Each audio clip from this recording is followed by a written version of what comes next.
સુરત શહેરમાં ફરાર આરોપીઓને ઝડપી પાડવાની ઝુંબેશ વચ્ચે ઝોન 1 એલસીબીને મોટી સફળતા મળી હતી.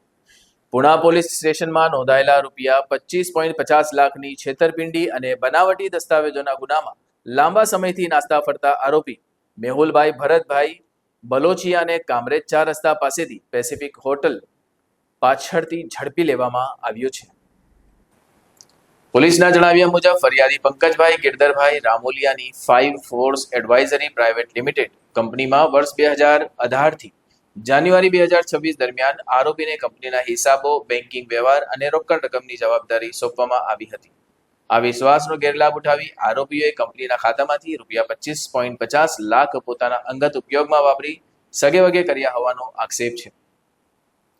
પૈસા હડપ કરવા પૂરતું જ નહીં, પરંતુ કંપનીમાં સત્તા ન હોવા છતાં આરોપીઓએ અન્ય વ્યક્તિઓને ખોટું રિલીવિંગ લેટર બનાવી આપ્યું. પોતે ડિરેક્ટર ન હોવા છતાં ડિરેક્ટર તરીકે સહી કરી બનાવતી દસ્તાવેજો તૈયાર કર્યા અને કાવતરું રચી કંપનીને લાખો રૂપિયાનું નુકસાન પહોંચાડવાનો પણ આરોપ છે.